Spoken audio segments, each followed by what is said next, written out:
So in this lesson, we are going to organize our project like a pro. And this is so we're not making mistakes, we're not second guessing ourselves. And when we actually get down to putting our headphones on and doing the mix, everything's in its right place and we can be as quick as possible. This is one of the defining differences between an amateur and a pro. Having a good, reliable workflow to take away as much friction and resistance from the mixing process as possible. So let's go through these steps in order. So the first thing I've done is opened up our mix template, imported all of the stems and then saved it to a sensible place, and I've collated the stems into the same folder. So this is the Energy project because that's what the song's called, Energy. I'll quickly show you the next few stages all at the same time because it's quick. So we can see that I have coloured and ordered everything in a particular way. So I've just coloured all of my drum tracks and named them according to what stem they are. I've coloured them all green. I've coloured my effects light green. I've coloured my bass tracks yellow, my vocal tracks purple. I've got my acoustic instruments in light blue and I've got my synth instruments in bright blue. And my sidechain track is still in white. Now another important thing is to make sure that the tempo of your mix project matches that of your music production project. So if we turn the metronome on,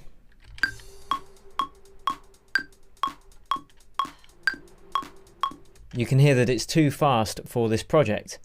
So I'm going to change it to 123 because I know that's what my music production file is.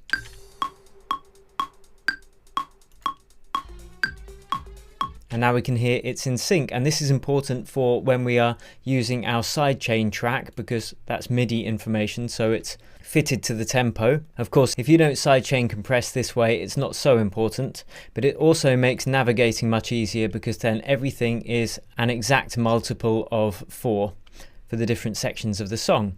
So now I'm going to label each section of the song just for even easier navigation so I can always see where I am.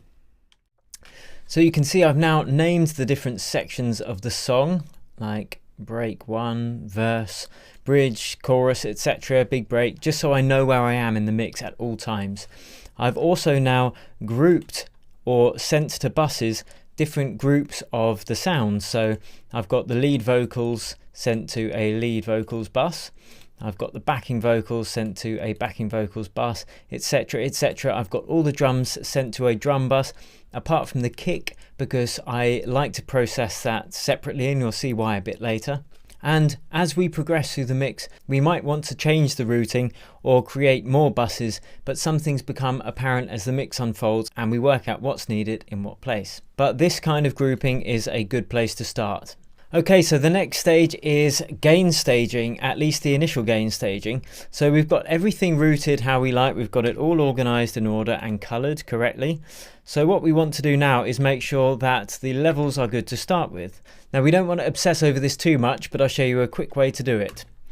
Open up your VUMPT or the equivalent on your master channel, or you can just use your RMS meter on your master fader and solo the kick drum. Now this is because the kick drum will be almost certainly the foundation of your mix, no matter which genre of EDM you're mixing. Even if you're not mixing EDM, if you're mixing rock or pop, then the kick drum is a good foundation on which to pin your mix.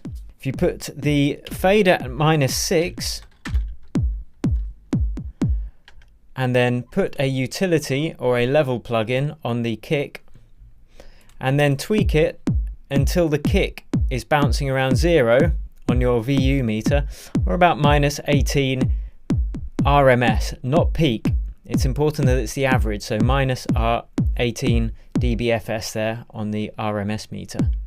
And then make sure all of your buses are set to 0, so the drum bus should be at 0, and then everything else that is in the bus, so all of our drums there, set the faders to start at -6. And do that for all of your buses and the tracks that are within them. So 0 for the effects bus, and the synth riser and the downsweep both set to -6 because they're within that bus. Neither of the basses are in a bus, so we can just set them both to -6. The lead vocals, that's set to 0. Everything within it, -6. Backing vocals the same, 0 for the bus, all the backing vocal tracks within that bus set to -6.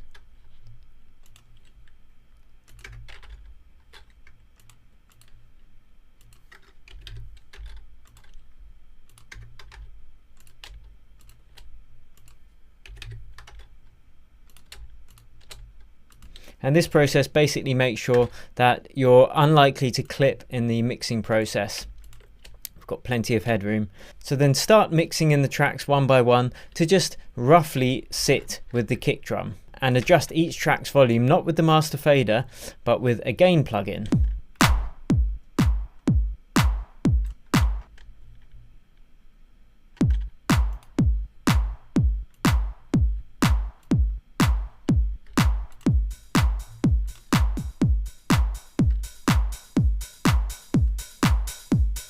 And this is because often we don't know how the stems are being provided to us if we are mixing someone else's stems.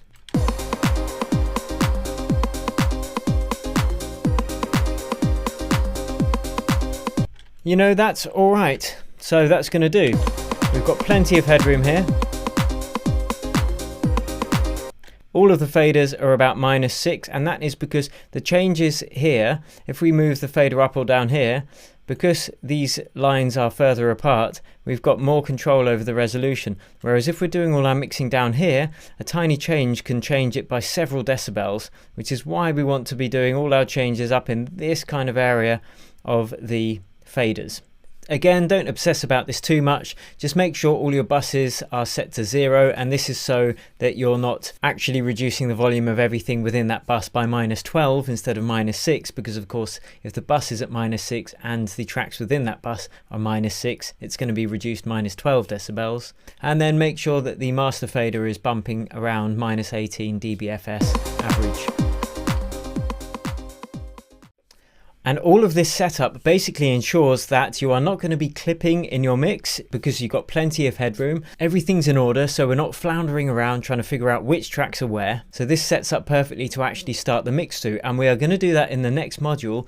But first I'm going to show you this bonus lesson about how to reference tracks. And I'm including it next because if you've really got no idea about where to start, this can be a great way to get an idea of what the levels of these different elements should be like. I reference tracks all the time, and every other professional I know does as well. You want to make sure that your music can compare to similar music out there. So this is how to do it. I'll see you in that next lesson and we'll get it done.